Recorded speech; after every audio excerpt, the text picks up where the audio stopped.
Okay, let me see if I can help you guys. How many of you understand? Okay. Parker's the only one? Okay, okay, there's lots of you. All right, so several of you understand. If you put this graph inside your calculator, okay, tangent of x into your calculator. Let me put mine. Let me get mine up.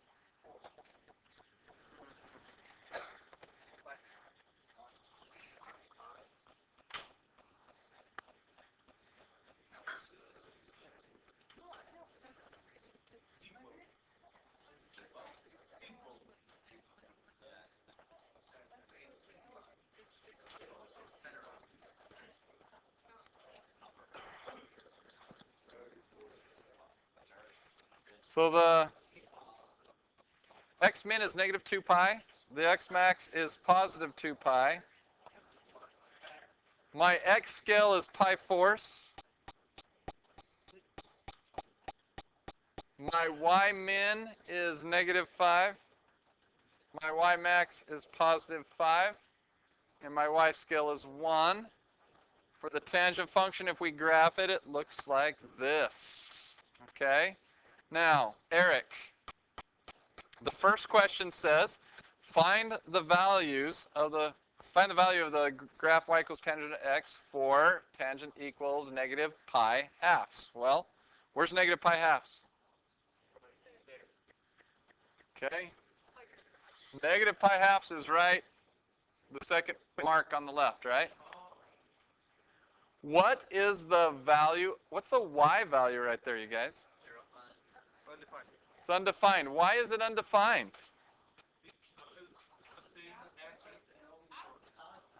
Because there's a vertical asymptote right there, isn't there? Okay? So it's undefined.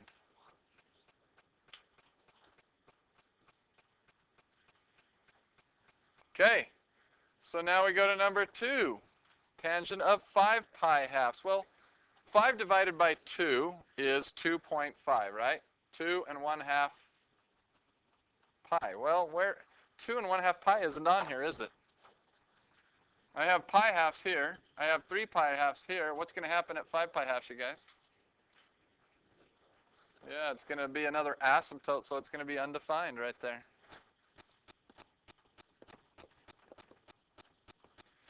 Okay, do you kind of get the idea? What do you think is going to happen at negative 9 pi halves?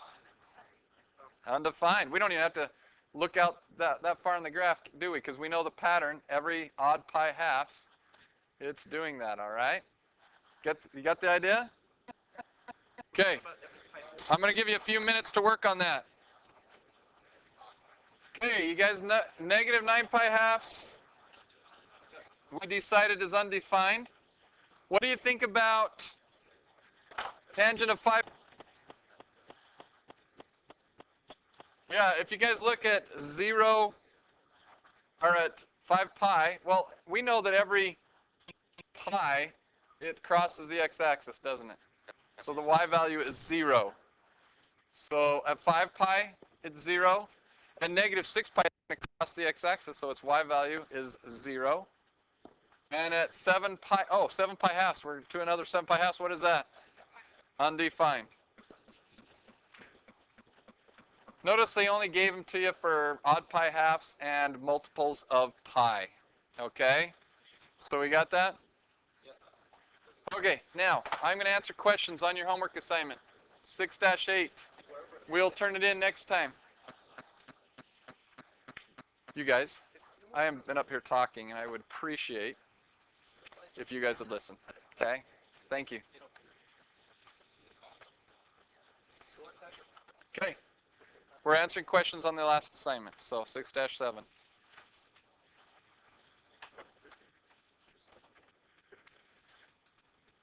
Okay, number 22 has secant theta equals 1.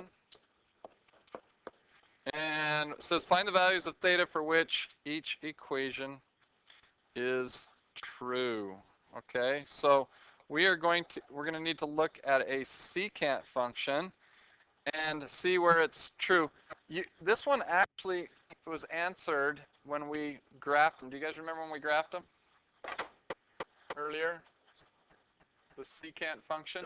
How do I graph the secant function into my calculator?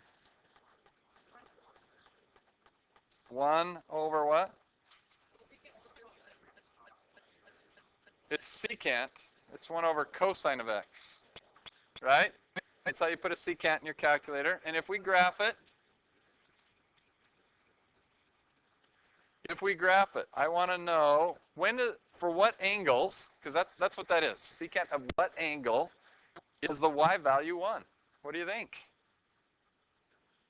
Looking at the graph. Where's one place you know that the secant's equal to 1? At 0. Why do you say 0? Yeah. Look at right here, you guys. At 0, comma 1, there's a point on the graph right there, isn't there? At angle 0, or at point 0, the y value is 1. Okay, so one of our answers is 0. What's another one?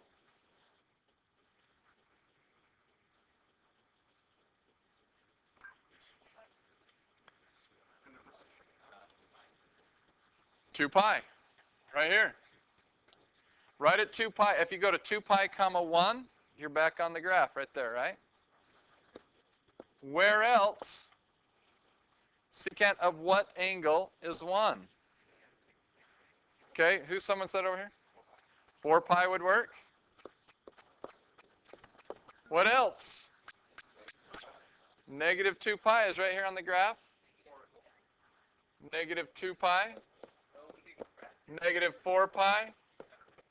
Et cetera, et cetera. So how often? Since every 2 pi. Every multiple of 2 pi. Well, every multiple of 2 pi, because if you say every other pi, we don't know if we're starting on odds or even pi's, right? Every 2 pi or every even pi. You could say it that way. Okay. All right. Does that answer your question, Maddie? Okay. Any other questions? I'll give you an idea of that kind of problem on the assignment. Are there any others?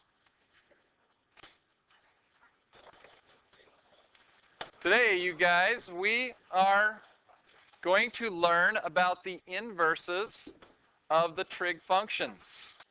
So objective 1 is we're going to learn how to graph inverse trig functions. We're going to talk about the graphs of them.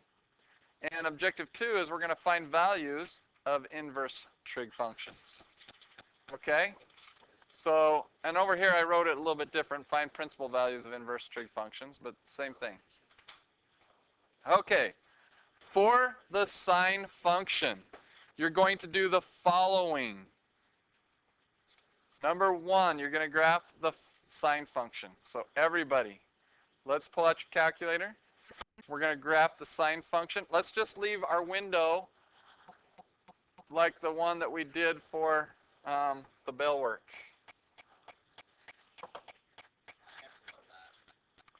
So we're going to go to y equals sine of x. Well, I already read it to you once, and it was big once, and we had to make it small. So, well, you never started there, Easton, so a lot of people were started. We can't wait for you all day. Okay? Number 1, we're going to graph the function. It's written right here in big letters. I even pointed that out for you. Okay, number 2. Number 2, we're going to tell the domain and range. So let's hit the graph button. What is the domain and range again, you guys? We've talked about it before. Okay, the domain is all real numbers, right? And the range is between -1 and 1. That's correct. Jerica. The window is the window. I said the window for the bell work problem. So you guys, the window for the bell work is -2 pi to +2 pi and pi fourths. Everybody's going to want that window. The y scale is from -5 to +5, okay? All right, now. Yeah. If you look at this graph right here, if you look at the graph, what's the highest this graph ever gets? To 1. The lowest it ever gets? To -1. So this graph, the highest it gets is to 1, lowest to -1. It takes on every number in between. So the range is between 1 and -1. So the domain is all real numbers.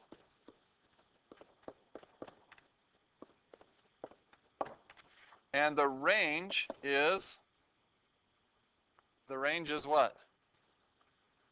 All numbers between -1 and 1. I'm going to write it using a y value, including -1 and 1, right? Now, I don't know if you guys remember when we talked about inverse algebraic polynomial functions earlier in the year, but or in inverses in general. Did you remember what an inverse is, first of all?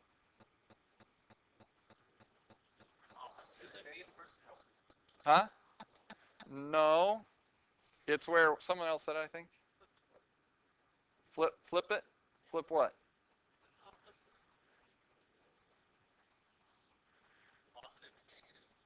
No. Parker. Yeah, you exchange x and y. Do you remember that? Okay. An inverse is when you switch x and y. You switch the domain and range. Everybody write that down. An inverse is when you switch the domain and range. Just a reminder. Inverse is when you switch the domain and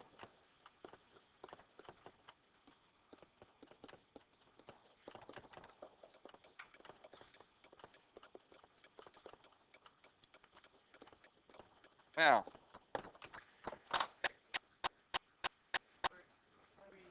Inverse is when you switch the domain and range. So if I switch the domain and range, you guys, my new function would have a domain of what, everybody? -1 is less than or equal to x is less than or equal to +1, wouldn't it? -1. -1, in other words, my domain would be between -1 and 1. And what would my range be? All real numbers. Okay? If I switched my domain and range, switch the x and y, that's what I would get. Now, let me show you what the graph would look like.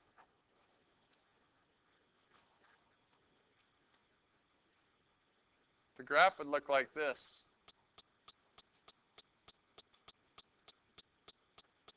Except for, actually, because this scale only goes up to 5 and our scale goes to 6.28, it would be a little bit shy of that.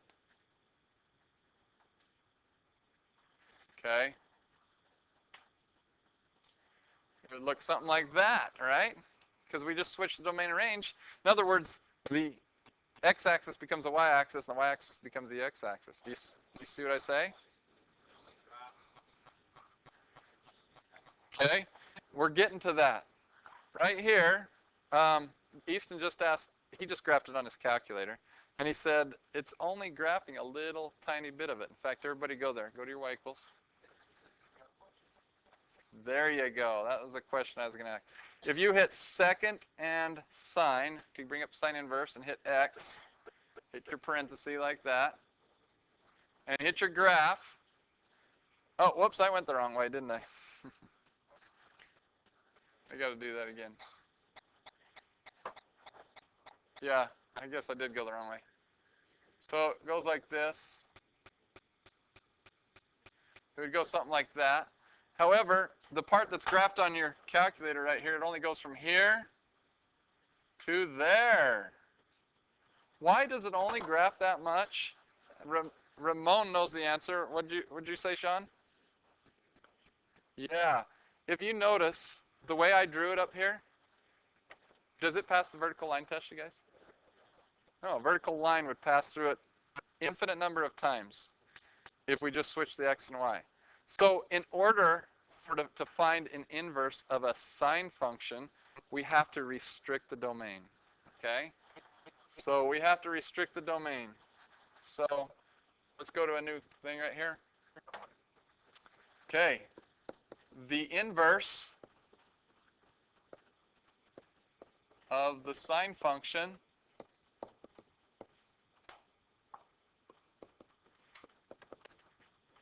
is not a function unless we restrict the domain.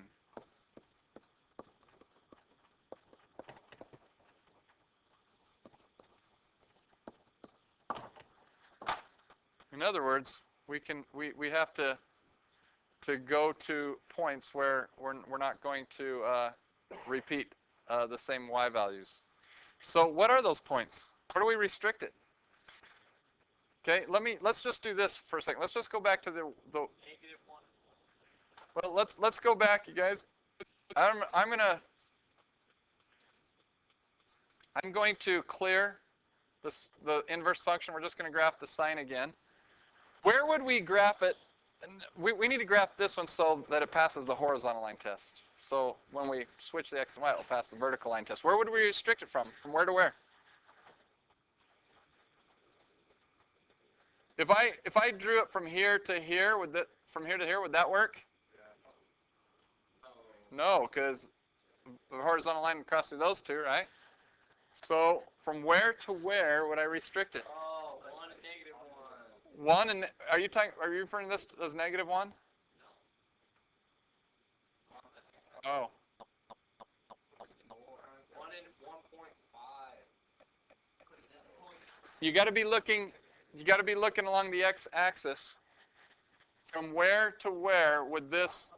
Oh, 2. 2 and -2. From the bottom of the hump to the top of the hump. Who said that? Nice job, Bryce. Okay. Now, where is that from? Where is that? From what x value to what x value are we going from? Just barely after the negative. That is right, Dylan. -π/2 to +π/2. And so this is where we need to restrict the domain, you guys. From -π/2 to +π/2. Because remember, each one of these little marks right here represents π4. So π4 and then π/2, -π4, -π/2. So from -π/2 to +π/2 is where we're going to restrict it. Now, does that change the range at all? Because I'm a -1 here and I'm a +1 there, and it takes off every value in between. So does the range stay the same? Yeah. So the range is between -1 and +1. What? That's -π4 and -π/2. Those marks are. Got it? Okay. So when we flip it, our domain is going to be between -1 and 1, and our range will be between -π/2 and +π/2 when we change the domain and range around. And that is going to be our new function. And so when we graph it, let's go back to your y equals, you guys. Let me erase this. Let's go back to your y equals and change that to sine inverse. So we just have that function on there only. And there's our graph of our sine function. It goes up. It goes out to 1 on the x-axis, to -1 on the x-axis. It goes up to π/2 and down to -π/2. Got it? And that's it. So, do you guys want to make a bigger graph? Let's go make a bigger graph of this.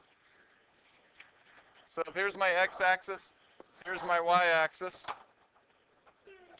Here's +1, +2, -1, -2. And now we're going to go π4 and our positive pi halves. And we're going to go negative pi. I'll put this on the other side. Negative pi fourths and negative pi halves. My graph would be like this.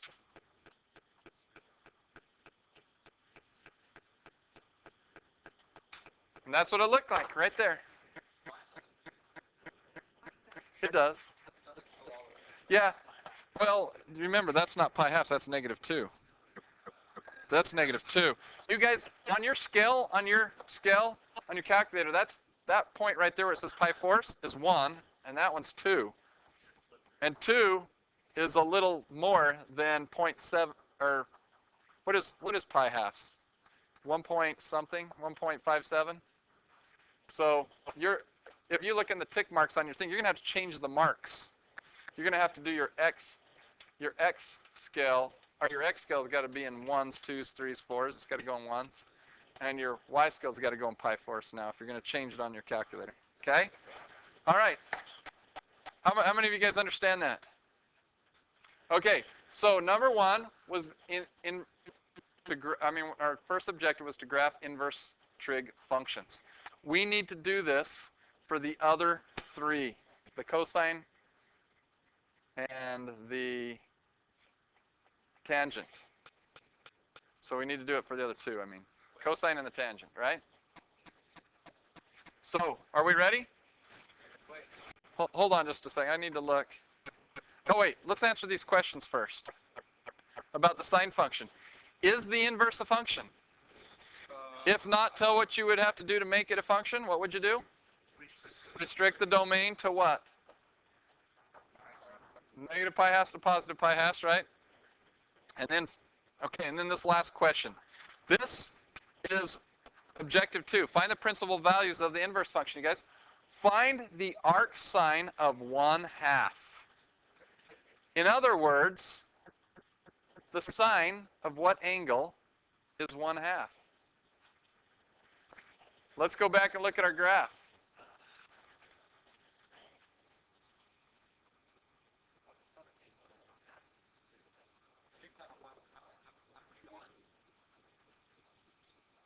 Okay, looking at the graph is probably not going to be as helpful. You could actually look at your unit circle. This is going to probably be the most help. Everybody got your unit circle? Why is what so hard? Okay. Well, it just takes practice. You got to read it over and over again until you get it. You got to listen over and over again until you get it. Everything you learn new, you guys, is going to be like that. I learn new things all the time, and after I learn them, I think, man, that was so simple. But because see, right now, this is simple to me, but I remember it was hard for me when I first learned it. And all you have to do is think about it enough until you get it. It's time spent. Those of you who spend time doing this at home will get it. Those of you who don't won't get it. I can tell you that.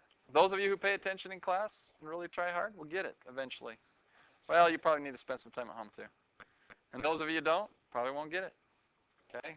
Some of you are a little bit better at math than others, so you don't have to spend as much time.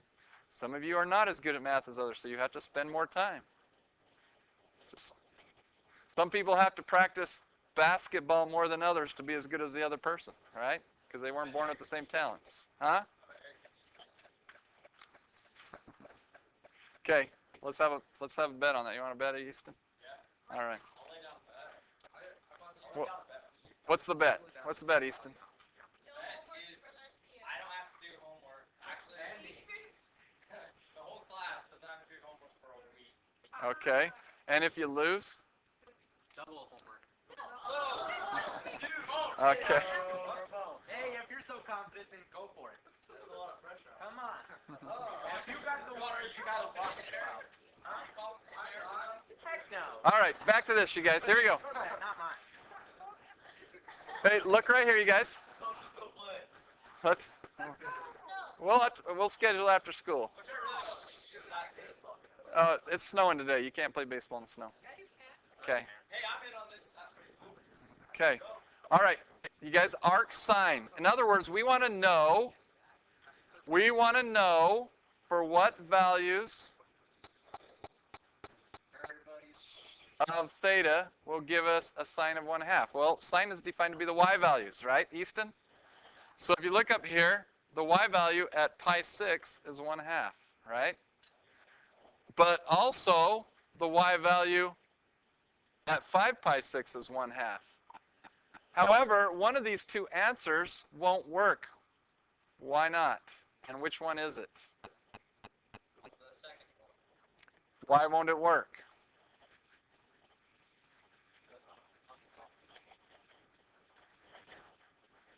This is why it won't work, you guys. Because my answer has to be between negative pi halves and positive pi halves. Because our new range is between negative pi halves and positive pi halves. I want you guys to look right here. Here's positive pi halves. Where's negative pi halves? It's down here if I go this direction, right? It's down in the, so it's down at 270 degrees. So in this case, you guys, the only answer that works is pi 6. Because it has a sine of 1/2, and it's within the range of the arc sine, or the sine inverse. Okay? So let's go back to this question right here. What? Well, 5 pi 6 won't work because it's out of the range. Yeah. So, you guys, the only answer, so, because, hey, what's the other way to write arc sine again, you guys? Inverse of sine. Yeah, write the sine with the little -1, inverse of 1/2, right? And you guys, this is y. We could put y equals the arc sine of 1/2. Y equals sine of inverse of 1/2, and the answer is y equals pi 6. So pi 6 is the answer because it has a sine of 1/2, and it's between pi halves and negative pi halves. Okay. Let's do another one. You ready for another one? Okay. Let's do the sine inverse of square root 3 over 2. What is the sine inverse of square root 3 over 2? It has to be between negative pi halves and positive pi halves. Right?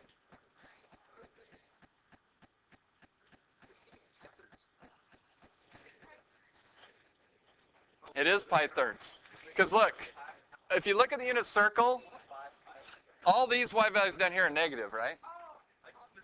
And this is a positive square root of 3 over 2. It could be this one right here, except for, what's the problem with this answer over here? It's not in the range between negative pi halves and positive pi halves over here. Okay, you got it? See, you guys can get this. Pi thirds. Okay, one more. How about sine inverse of a negative 1/2? What is the sine inverse of a negative 1/2? Sine inverse of a negative 1/2. What? 11 pi over 6. 11 pi over 6. Dylan, what'd you say? 11 pi 6? I said that too. Well, you're all wrong. It's not 11 pi over 6. Anybody else want it? Why isn't it 11 pi over 6? Because 11 pi 6 is way more than pi halves. It's not in the range. I tricked you guys. So what is it? What is it? Huh? No? There's an answer. You guys, hey, think about this. What? Oh, Sadie got it. Negative pi 6. You guys, the answer is right here where 11 pi over 6 is. The only thing is, you had to get there by going in the negative direction, which that's negative pi 6 as well. Do you understand that? This won't mark it, huh? Okay, so does everybody understand that? The answer is, anytime your answer is down in this fourth quadrant, you have to get there by going in the negative direction. Okay, everybody, one more. Tell your shoulder partner what this one is. Sine inverse of a negative square root 2 over 2. Sine inverse of a negative square root 2 over 2. When you think you know, tell your shoulder partner. Tell your shoulder partner.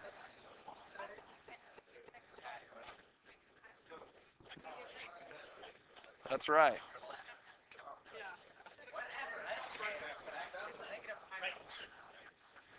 Okay, Bryce, tell your shoulder partner, what do you got?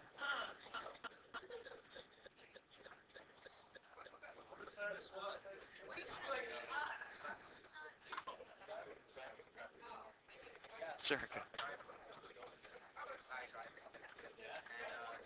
Did you tell your shoulder partner yet? What did you say? So it has to be within this.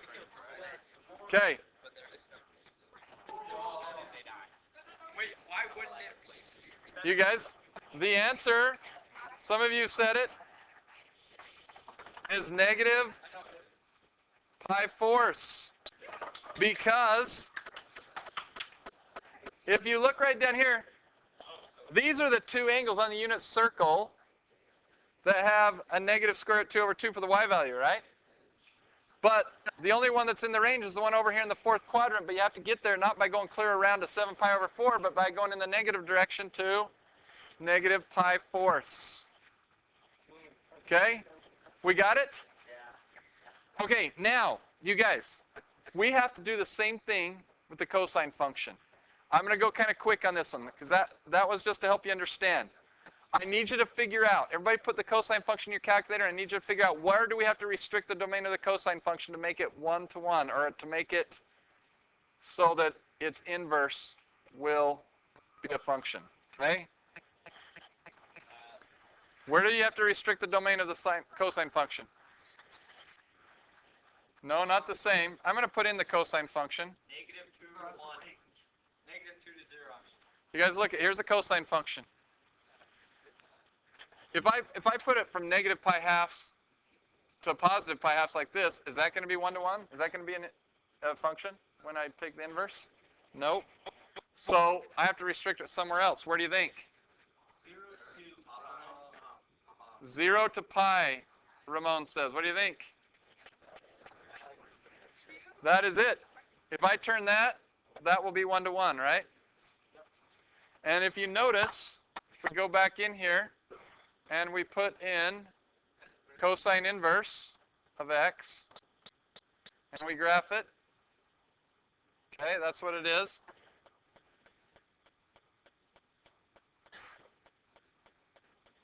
And there it is right there. Okay, and that's the cosine inverse. So, you guys, here we go. The domain, right here. The domain of the cosine inverse is going to be between what and what? 0 and pi.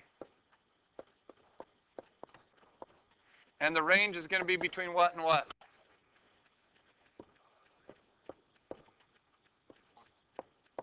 Negative 1 and 1. Okay?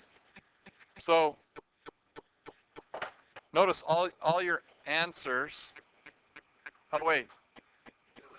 Wait, I got to switch that around. I got to switch that around. Because that's what we restricted the domain of the cosine function, right? My answers have to be between negative 1 and 1. And my inputs, or my outputs, have got to be between 0 and pi, right? On the cosine inverse. So all my answers on here, look on the unit circle chart. Where do all my answers have to be? Between what and what? 0 and pi. It's got to be in the first and second quadrant. Not the first and fourth like the sine, but the first and second quadrants. You got that? Okay. So let me ask you a few questions. Okay. I need you guys to know, what is the cosine inverse of 1/2? Let's do that one first. Y equals cosine inverse of 1/2. What's y? When you know, raise your hand. Okay. 4 of you, 5 of you. Cosine inverse of 1/2. In other words, cosine of what angle is 1/2? Has to be within the range. Okay, I'm going to ask Eric. Pi 6, he says. What do you think, you guys? What is the cosine defined to be, everybody? The x-coordinate on the unit circle. We want to know, where is the cosine 1/2? Pi thirds, right here, right? It's also down here at 5 pi thirds, but what's wrong with 5 pi thirds? It's not within the range. Okay. So the only answer for this one is pi thirds. Okay, one more time. The cosine inverse has to be in the first and second quadrant, because here's 0, here's pi, right? It's got to be in one of these two quadrants up here. Well, cosine is defined to be the x-coordinate, right? Well, my x-coordinate, I have an x-coordinate of 1/2. What's the angle at right here? It's pi thirds, right? It's also 1/2 down here at 5 pi thirds. At 5 pi thirds. However, that's outside the domain or the range. Got it? Okay, let's find the next one. You guys find this one. Cosine inverse of a negative 1/2. Cosine inverse of a negative 1/2. Find that one.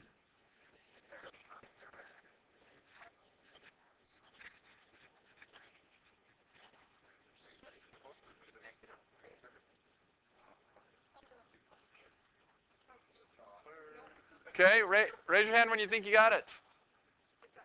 Okay, share it with your shoulder partner really quickly. See if you got the same thing. Okay, what is it, everybody? Okay, the correct answer is 2 pi thirds. That's what most of you said. Because the x value at 2 pi thirds is negative 1/2, which is the cosine defined to be. Why is it not 4 pi thirds? Because it's out of the range. Even though it has a cosine or an x value of negative 1/2, it's out of the range. Got it? It has to be in the first and second quadrant. You guys might want to write this down. Sine inverse has to be in the first or fourth quadrant. Cosine has to be in the first and second quadrant. Got that? Cosine inverse. Sine inverse has to be in the first or fourth.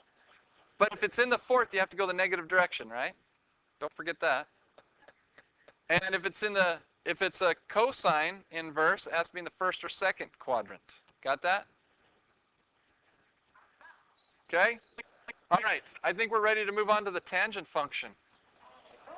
Okay? Let's put the tangent function in our calculator. This one's actually the easiest one.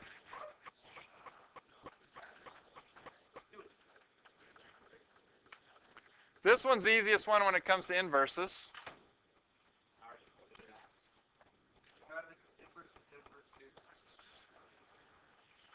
This one's the easiest one because how would we restrict the domain on this one, you guys? Well, you can. Hate to tell you that, but you. Dylan. Well, no, from where to where? Well, pi halves to 0. Here's pi halves, here's 0. Yeah, that's right. Dylan just said it.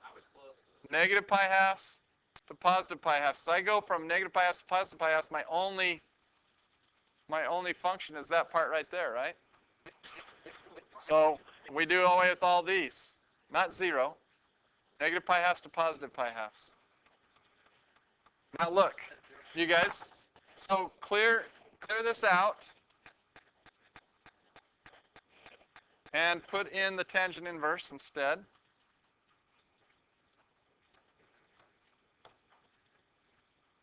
And that's all it is, right? You guys can look at the domain of that. What is the domain of that one? It's all real numbers, right?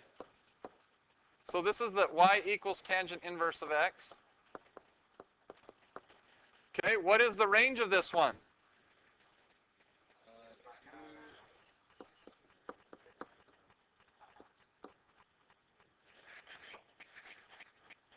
Okay, negative pi halves is less than y is less than positive pi halves. It doesn't include negative pi halves and positive pi halves. It's all numbers in between those two. Okay? So, no, because, yeah, we're talking about the inverse. Okay? So, it goes, in other words, the range for this, there's an asymptote, a horizontal asymptote there and there now, because we switched the x and y, we flipped this thing. So this graph only exists between negative pi halves and positive pi halves. Oh, those lines though aren't that's 1 and 2. That's 2 and negative 2 instead. Say that again. First and third quadrant. What do you think? The range is between negative pi halves and positive pi halves. Where's that on the unit circle, you guys? Which quadrants is that in? That's right. It's first and fourth quadrants, isn't it? It's the first and the fourth quadrants, right here. First and fourth quadrants. But if you go into the fourth quadrant, it's got to be in the negative direction because it's negative pi halves, right? Yep. So guess what? This one's just like the sine function when it comes to the value you can get. Okay, so let me ask you this. What's the tangent inverse of 1? The tangent inverse of 1. When you think you know, raise your hand. Easton, what do you think? Pi force is the correct answer. Why? Yeah, you guys, tangents defined to be y over x, not x over y. Y over x. So if you take the square root of 2 over 2 divided by the square root of 2 over 2, you get 1, right? Okay, and so the tangent inverse of pi force is going to be 1. So what's the arc tangent of 1?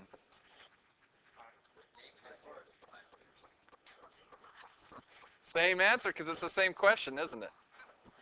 I was just seeing if you guys remember that arc tangent and tangent inverse mean the same thing, right? Okay, here's another question. What's the arc tangent of negative 1? Negative pi force, isn't it? Because it would be down in the fourth quadrant, that 45-degree angle down the fourth quadrant, but you got to get there in the negative direction. You get this idea? Okay. All right. Let me see if there's anything else on my list. I think we did enough examples. Hey, look, you guys, at the two objectives. Do we know what the graphs of the three trig inverse functions are? Yep. Do we know how to find the principal values of inverse functions? In other words, the examples we were just doing, right? All right. Your assignment is lesson 6-8, page 410. 14 through 16, notice you don't have to graph those, even though the instructions say to. And 22 through 31. Now,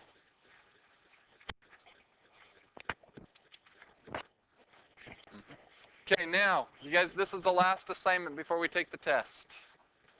Next time you come to class, we'll turn in 6-7, we'll review questions to this, and we will review for the test. Chapter 6 test coming up. Wait, so we don't graph?